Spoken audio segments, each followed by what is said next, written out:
A lo largo de la historia del fútbol, el error arbitral ha formado parte de los momentos más importantes de este deporte. Hoy en Banda a Banda hablaremos a título personal de los partidos más polémicos en la historia del fútbol.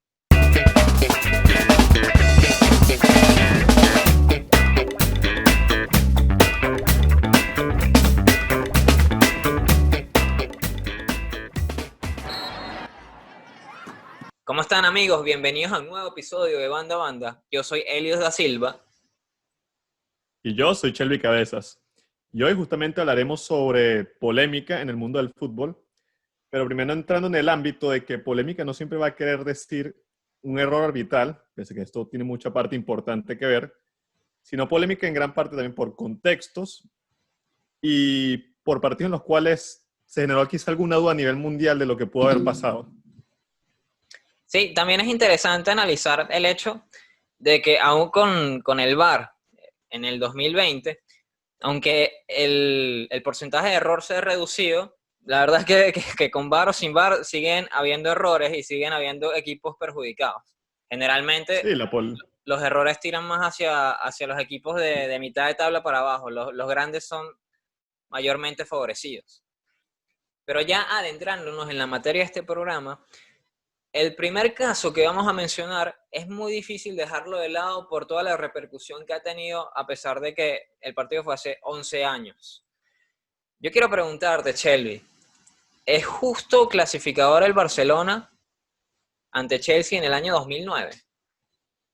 wow. O sea, difícil decir que en el fútbol haya o no justicia, pero vamos a entrar en el caso más que todo de cómo fue la eliminatoria en sí, porque hay muchos de hinchas del Barcelona que comentan, lógicamente, ellos están claros que hubo muchas decisiones arbitrales en la segunda vuelta, de que, y saben explicar, la cara de Ballack, la cara de Drogba, justamente en la cámara, como dices tú, son imágenes que hoy en día, tras 11 años, se mantienen en la memoria de uno. Pero justamente el Barcelona también comenta, ya sea del partido de ida, de que ya falta de Bosingua contra Enrique, que también pudo haber sido pitada como penal. Entonces, si uno se genera en lo que fue en sí el global de lo que fue el partido, quién dominó más o quién dominó menos, yo siento que fue un partido muy, muy parejo, pero al mismo tiempo siento que quizá Chelsea, Gus Hiddink en este caso, le ganó la mano a Guardiola en cuanto al planteamiento del partido, sobre todo en el partido de vuelta, que lo tuvo contra las cuerdas del Barcelona, o sea, uno de los pocos equipos que tuvo el Barcelona contra las cuerdas durante toda esa temporada del sextete. Sí, yo creo que ambos equipos fueron superiores en condición de local, pero la diferencia que sacó Chelsea en Stamford Bridge fue mayor que la que sacó Barcelona en el Camp Nou. Eh, Creo que Barcelona, salvo en los últimos 5 minutos, no llegó mucho al arco de Peter Cech aquella noche. Y creo que sin duda el árbitro noruego Brego tiene cierta influencia, no sé si de manera intencional o no, porque la verdad desconozco y no estoy acá para hacer acusaciones, pero sí creo que sin su participación el Barcelona no hubiese clasificado. Más allá de todo lo que significó esa temporada para el conjunto culé, que personalmente creo que fue el mejor equipo, pero Chelsea específicamente esa noche lo superó de pies a cabeza. Sí, exacto, tal como comentas tú, ya esa mano de Piqué, esa mano de todo, entrando ya en plano, justamente lo que comentas tú, uno no sabrá realmente si fue o no algo sospechoso por detrás de cámaras, pero al mismo tiempo, vamos a decir como que voy a tomar las palabras de Gus Hiddink, que la dijo recientemente, justamente le preguntaron sobre el partido en los meses recientes, él habló sobre aquel partido en el cual fue en Stamford Bridge arbitrado por Obregón, que él dice que esa es la única vez en la cual él se sintió robado, o sea, lo dice así literalmente, que sintió que algo raro estuvo pasando en ese partido. Yo digo que por mi lado yo siento quizá que no fue error, sino más error arbitral en este caso, por mi Sí, sentido. yo estoy en la misma línea que tú. Para mí no hay intención, pero sí hay negligencia por parte del noruego. Eh, lo Sí, una otro que, negligencia muy grande. lo otro que se ha manejado con los años es el hecho de que no querían que se repitiera una final entre Chelsea y Manchester United. La verdad es que, bueno, son rumores que surgen en las redes sociales que son difíciles de creer.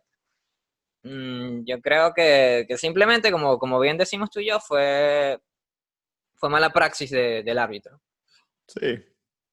Y ya justamente como tú comentas, ya en la parte que tiene que ver con lo de la media, o sea, más que todo la social media de gente como tú, como yo, quizás gente un poquito más fanática que otros, ya comentas tú lo que tiene que ver que no quieren una final inglesa nuevamente, y al mismo tiempo fue cuando se generó el nombre, que hoy se mantiene de vez en cuando, de Uefalona, justamente por lo que ocurrió en aquel entonces.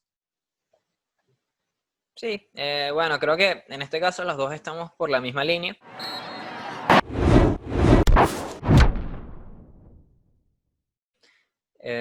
Ahora pasaremos al siguiente tema, que es un caso muy distinto al que ya mencionamos.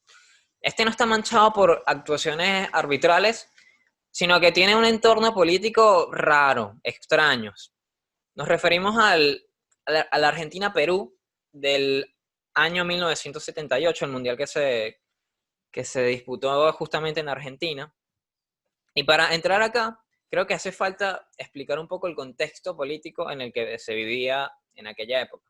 Sin entrar demasiado en materia, porque esto es un podcast deportivo, Argentina vivía días muy duros en una dictadura militar, muy recordada por el pueblo de este lado del mundo, del sur. Y el equipo albiceleste necesitaba una victoria por más de 4 goles ante Perú para clasificar a la final. Hay que recordar que aquel mundial estaba disputado por 16 equipos, donde se formaban 4 grupos. De esos 4 grupos clasificaban los 2 mejores y formaban 2 grupos de 4. En esa segunda fase clasificaba el mejor equipo de cada grupo y disputaban una final. En este caso, Holanda ya había clasificado a la final y en la última fecha se enfrentaban Brasil con Polonia y Argentina con Perú. Un condimento extraño aquí es que Brasil juega más temprano que Argentina, porque es extraño porque lo que hemos visto en los últimos tiempos es que la última fecha siempre se juega en simultáneo. Brasil jugó 2 Exacto. horas antes que Argentina, le ganó 3-1 a Polonia, y Argentina juega con el conjunto incaico, donde tiene que ganar 4-0. Llegan al medio tiempo, partido 0-0, ¿y cómo terminó? 6-0 a favor del equipo de Menotti. Entonces, hay varias cosas que se manejan. Estos son puras suposiciones, porque la verdad es que pruebas no hay. Pero cuéntanos un poco, Shelby, acerca de estas cosas que se han rumoreado a lo largo de todos estos años, que esto fue hace 40 años justamente. Sí, o sea, yo creo que realmente el punto de inflexión en este caso es lo que tú comentas, un error muy grande, ya sea por parte de la FIFA y parte, lógicamente, del certamen, ya siendo Argentina el host, que fue el simple hecho que no hayan, o sea, en ese entonces no era tan común así, como que se jugaran los partidos de última fecha al mismo tiempo. Pero justamente debido a ese primer partido que tuvo Brasil, ya sabía Argentina cuánto necesitaba para poder clasificar. Y es cuando, justamente como tú comentaste, se mantenía un marcador adverso en la parte de Argentina contra Perú, pero al medio tiempo bajó Videla al vestuario de los peruanos y lanzó la recordada frase que comentan muchos jugadores peruanos de aquel entonces, que somos hermanos compatriotas, que según José Velázquez, que en ese entonces era jugador de aquella selección, él dice, según él mismo comenta, que él considera que ese fue un mensaje para aquellos jugadores que eran parte del equipo de Perú, que se habían vendido para permitir aquella victoria de 6-0 que le permitió la clasificación a Argentina y eliminó a Brasil al fin y al cabo. Y los que él nombra directamente, él dice Gorretti y en parte también habla de Muñantes, que fueron los jugadores que se vendieron. Sí, justamente es muy difícil hablar sobre eso porque fue hace mucho tiempo. Y como bien dije antes, pruebas nunca hubo. Pero, por ejemplo, hace poco escuché una entrevista de Mario Kempes, que fue la estrella de Argentina en aquel mundial, en el podcast del Dream Team, donde dijo que por su lado ellos no estaban condicionados y ellos no saben ningún incentivo que haya recibido Perú. Que, o sea, que para él no fue trampa. Menotti también cuando le hablan de eso se indigna. También está el antecedente de que Argentina había goleado a Perú antes de ese mundial. Entonces, todo lo que podemos decir aquí son suposiciones. La verdad es que hay muchas cosas que hacen ver la situación un poco rara. Y de Sí, hecho, exacto, es como comentas tú. Justamente hay suposiciones, por ende, nunca vamos a tener una prueba fehaciente que demuestre que eso fue lo que ocurrió en aquel entonces. O sea, como que un dato que algunas personas colocan, ya sea en Perú, en Argentina, Brasil, algo que ocurrió fue justamente un defensor de aquel entonces, el nombre creo que era Rodolfo Manso, que fue quien tuvo tres errores groseros para los goles de Argentina. Fue un jugador que en la siguiente temporada fue fichado por Vélez. Esa es una de las cosas que colocan que quizá tuvo mucho que ver, que ya tenía pactado eso como parte del trato, del supuesto amaño, pero como ya comentamos, son cosas que uno supone, la prensa supone, más nunca se pudieron comprobar. sí, es interesante también cómo se le quita importancia a este mundial. Yo que tengo la oportunidad de vivir aquí en Buenos Aires, he hablado con muchos argentinos y le restan mucha importancia, le restan el valor que merece ser campeón del mundo a un Uh -huh. mundial que fue opacado por el contexto político que vivía. Yo creo que también aquí entra en juego el hecho de que el mundial del 86 es capaz la Copa del Mundo más emotiva de la historia, Sí, donde está la actuación individual más valiosa de un mundial. Entonces, creo que por todo esto el mundial del 78 quedó opacado.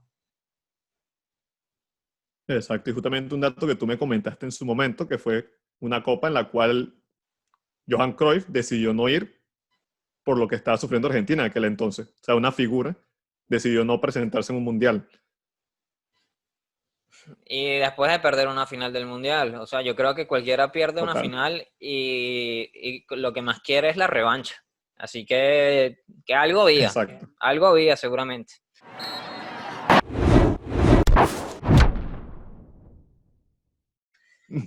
Y bueno, ahora pasamos al siguiente partido, que volvemos con las polémicas arbitrales. Nos vamos al año 2002, el Mundial de Corea-Japón, y fue justamente uno de los equipos locales quien se vio manchada por todo este ambiente polémico. Hablamos de la selección coreana, que eliminó a Italia y a España en octavos y cuartos de final respectivamente, y que hay una participación, hay una clara injerencia de los árbitros en esta clasificación. Yo quiero preguntarte, Shelby, si para ti también es así, que hay una clara participación en la actuación de los árbitros para la clasificación de los coreanos. Sí, o sea, yo realmente no me gusta usar esa palabra en el fútbol, ni tampoco soy muy tajante con respecto a mi opinión, pero en este caso sí considero que fue un robo. Tanto en la parte, o sea, por lo que sé yo de Corea con Italia y que luego se vuelva a repetir contra España, ya no me parece realmente coincidencia y más siendo tú el anfitrión del Mundial. O sea, ya ocurrió justamente en aquel entonces, uno de los partidos más recordados fue aquel contra Italia, donde expulsaron a Totti, le habían cobrado un penal que no fue a Corea del Sur, que luego terminaría parando Buffon, pero que se dieron muchas situaciones por parte del árbitro ecuatoriano que generan la impotencia de los italianos y al mismo tiempo la indignación mundial al ver lo que está ocurriendo, que descaradamente les están arrebatando un partido. Sí, es que tú ves los resúmenes y no te explicas cómo a Italia le cobran un penal en contra de esa jerarquía. Menos mal que en el arco estaba Gianluigi Buffon, que bueno, más tarde demostró que era una eminencia y pudo detener el penal. Pero aún así, es muy difícil jugar cuando el otro equipo tiene 12 o 14 jugadores. En este caso, sí, aunque sea una acusación bastante grave, para mí, como dices tú, sí fue un robo de pies a cabeza. Sí, por eso yo siento que quizá en este momento el mismo técnico, que era Gus Hiddink, me imagino que quizá este fue el karma que luego pagó contra el Barcelona en aquel entonces. Bueno, para los creyentes del karma, ahí hay una clara Sí, representación. Pero, Chelly, fuera de cámaras, me mencionabas algunas cosas raras que tenía el árbitro ecuatoriano que tuvo después de ese mundial, años después, que sí, le dan Byron un poco más Moreno. de sentido a todo este episodio que pasó con Italia. Exacto, justamente Byron Moreno, ya luego en cosas que se dieron después, fue que dejó de arbitrar en la primera división de Ecuador, mucho por partidos en los cuales se consideraba que habían cosas extrañas, como dices tú, cosas raras. Entonces las personas consideraban que, o sea, la parte arbitral, el cuerpo arbitral consideraba que él no estaba ya apto para el partido de primera división. Y en segunda instancia, fue una persona que después fue extraditada y arrestada por mantener cargamentos de heroína, que los transportaba.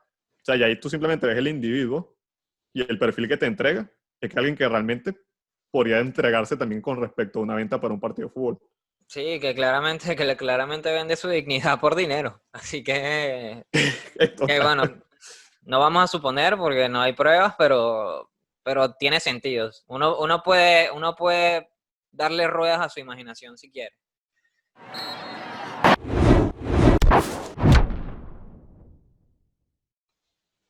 El siguiente partido es uno de esos del que yo mencioné como la mejor actuación individual en la historia de las Copas del Mundo. Hablamos de la performance de Diego Armando Maradona durante el Mundial de México del 86. Y es que en esa trayectoria de ese certamen, Argentina jugó en cuartos de final con Inglaterra. Es capaz el partido más emotivo que se recuerda en la historia de las Copas del Mundo. En aquel partido nos podemos guiar por la premisa de Gary Lineker, que es que en el primer gol, el de la mano de Dios, podemos odiar al genio, que en este caso es Maradona, y después de ver el segundo, lo podemos amar. Creo que es indudable, en las repeticiones se ve que el primer gol se hace de manera ilícita, pero la verdad es que después hace el gol del siglo, el mejor gol en la historia de los mundiales y no sé si el mejor gol en la historia de la humanidad, en la historia del fútbol. Entonces yo quiero preguntarte, Shelby, porque obviamente las pruebas están a la vista. ¿Tú crees que Argentina hubiese clasificado a semifinales sin este gol de mano del Diego? Indudablemente sí, pero guiándome justamente porque tenía Maradona, como comentas tú, de las mejores individualidades que ha habido en una Copa del Mundo, realmente tenerlo en tu equipo era un plus. Y al mismo tiempo tener una persona como él que te definió un partido y que en este caso lo hizo. Ya sea como comentas tú con aquel gol, esa mano de Dios, odiado por Shilton en aquel entonces y lo sigo odiando hoy en día, me imagino que lo seguirá recordando. Y por el otro lado, aquel gol ya no sé a todo el mundo, para simplemente dejarnos una obra de arte. O sea, ya comentaste lo que tenía que ver con Gary Lineker, que es una persona que ya cuando tú ves el segundo gol quieres aplaudirlo. Hoy en día él sigue, porque él, como tú sabrás, él es comentarista de algunas cadenas deportivas. Él muchas veces ha entrevistado a Diego Maradona, me acuerdo justamente una en específico donde él lo saluda, le da la mano, se la entrega y dice, ¿te duele la mano un poquito? Y Maradona se ríe y le dice, no, pero no fue con esa, fue con esta. Se ríen entre los dos, entonces ahí están justamente, ahí te entrega como el respeto que el inglés le tiene a un jugador de élite como lo fue Maradona. O sea, yo considero que por eso mismo hubiese sido el equipo que realmente hubiese clasificado al fin y al cabo. Sí, yo creo que Maradona estaba destinado a triunfar en ese mundial. No puedes hablar de supuestos, pero tampoco creo que que Inglaterra tenía para ganarle a esa Argentina que estaba tan compenetrada. Exacto. La selección de Bilardo estaba muy bien armada, Maradona estaba muy bien respaldado y, y creo que sí, que Argentina hubiese ganado a Inglaterra sin la mano de Diego. Lo que le da la mano es un carácter épico del partido inolvidable, sin duda. Exacto, un gol que quizá hoy en día no hubiese existido por el VAR, pero que ya queda para la historia por lo que está allí. También me da risa que Maradona negó muchas veces que el gol fue con la mano. Hace poco escuché a Oscar Ruggeri diciendo que, que después del partido fueron a cenar, entonces todos estaban hablando de la mano de Diego y el otro gol, y todos le preguntaron a Maradona si había hecho el gol con la mano, y Maradona siempre dijo que no. Dijo que no, dijo que no. Después Bilardo también le preguntó y Maradona lo seguía negando, y después obviamente cuando ves las repeticiones y ves las imágenes, sabes que fue con la mano. Entonces, No, y como cuando es que, esa famosa foto diagonal desde el córner, indudablemente es con la mano. Pero bueno, es uno de esos tantos partidos que quedarán por generaciones, quedarán recordados por generaciones, de esos que nosotros no vivimos, pero que lo vemos y nos causa cierta emoción y que seguirá siendo así por muchos años.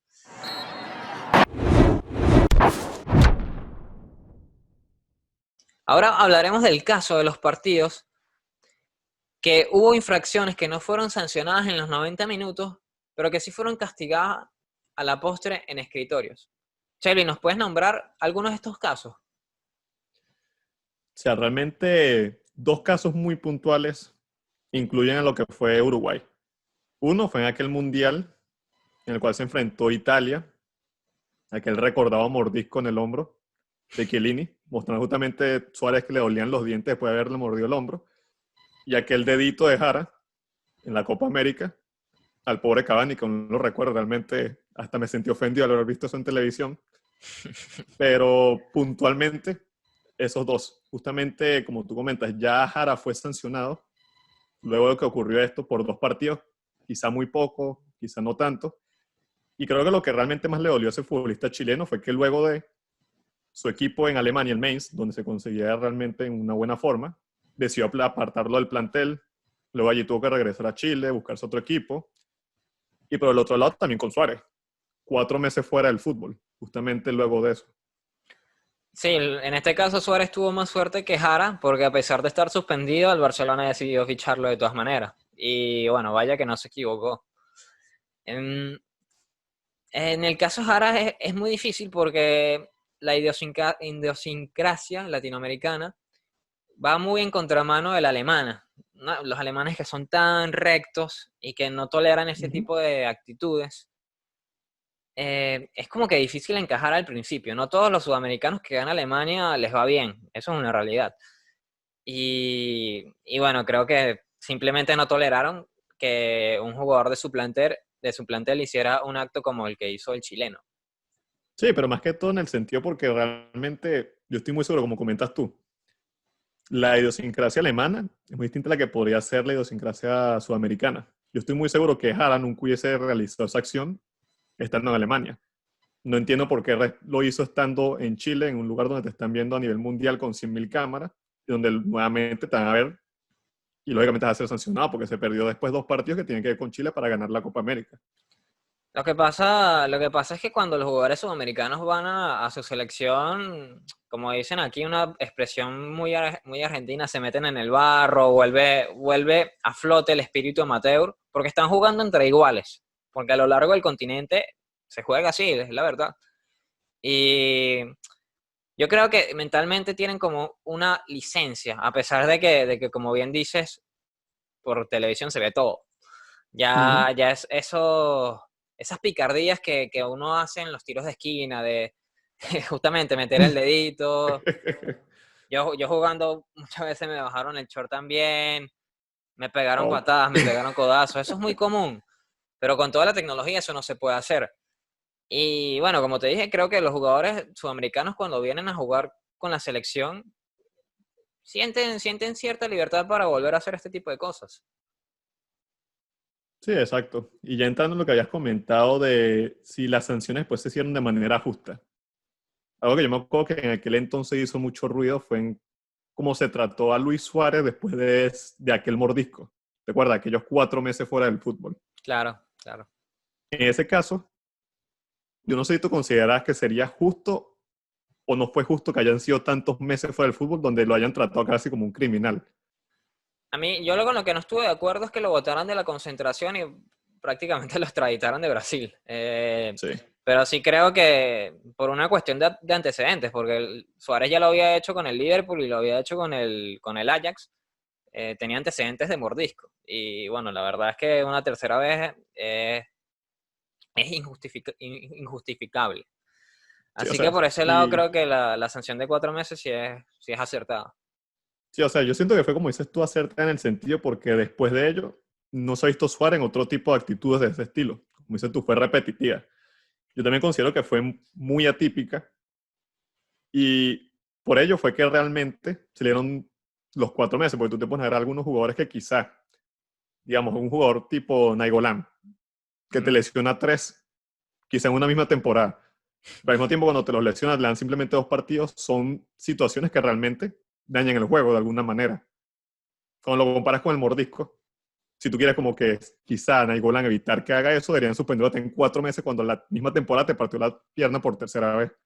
Mira, Shelby, yo no sé cómo voy a sonar esto, pero yo jugando fútbol, sinceramente, prefiero que alguien me muerda el hombro a que me queden los tacos en la pierna. Yo no sé tú. Prefieres que te muerdan, ¿cierto? Sí, claro. O sea, yo entiendo que suena extraño porque sé lo raro que sonó, Suena rarísimo. pero al mismo tiempo te entiendo y lógicamente yo también lo preferiría. Por eso que yo considero que también ese tipo de acciones, son las que siempre se han hablado, deberían ser sancionadas de una manera mucho más fuerte y más cuando conoces que el jugador tiene antecedentes.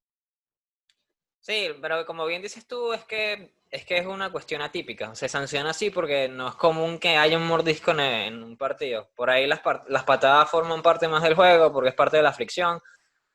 Sigo estando en desacuerdo, pero intento entender el punto de vista. Uh-huh. Ahora, también hay que mencionar el caso de Jara, que creo que Jara fue correctamente sancionado, pues no jugó ni la semifinal ni la final de esa Copa América. Y creo que está bien. Pero por otro lado está el caso de Thierry Henry en el año 2009, en el repechaje contra Irlanda. Francia jugaba contra el país británico. Británico, ¿verdad? Sí, británico, Sí, parte del británico. Reino Unido. Sí, británico. Y todos recuerdan la mano que realiza el exjugador del Arsenal en el tiempo extra, que le permite controlar el balón y asistir a un compañero. Entendemos que el error forme parte del juego y que a lo mejor el árbitro no lo vio, pero creo que es injustificable que no haya sido sancionado después. Yo considero que en este caso lo que quizá cambió es que en aquel entonces, desde el 2006, no se había dado ninguna situación como aquella tipo la de Zidane con el cabezazo a Materazzi. No se había dado ninguna otra acción que realmente tuviese una repercusión muy alta en el juego.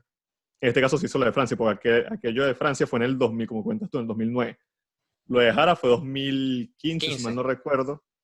Lo de Suárez fue 2014. Siento que ya era una situación en la cual se está buscando hace tiempo, hablando de lo que tenía que ver el video para ayudar al árbitro. Pues en este caso un humano es él contra 22 personas. No tiene siempre la capacidad de ver todo lo que está ocurriendo. Sí, Entonces yo creo que para... ¿Mm? que creo que los castigos son cada vez más severos, con razón. Exactamente. Y nada, comentando también que en este caso considero que no se hizo nada por el simple hecho de que era Francia, el otro Irlanda.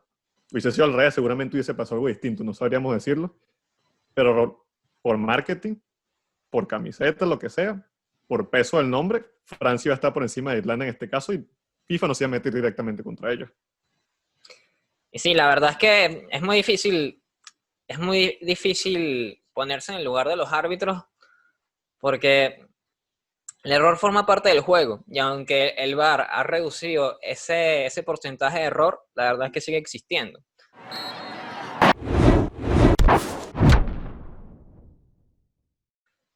Estos fueron los casos que nosotros recopilamos y que creemos que son los más relevantes, pero seguramente hay muchos más. Y los invitamos a que comenten los que ustedes creen en los comentarios. Les agradecemos por acompañarnos una vez más en Banda a Banda y los invitamos a suscribirse a nuestro canal y a seguirnos en nuestras redes sociales. Hasta la próxima.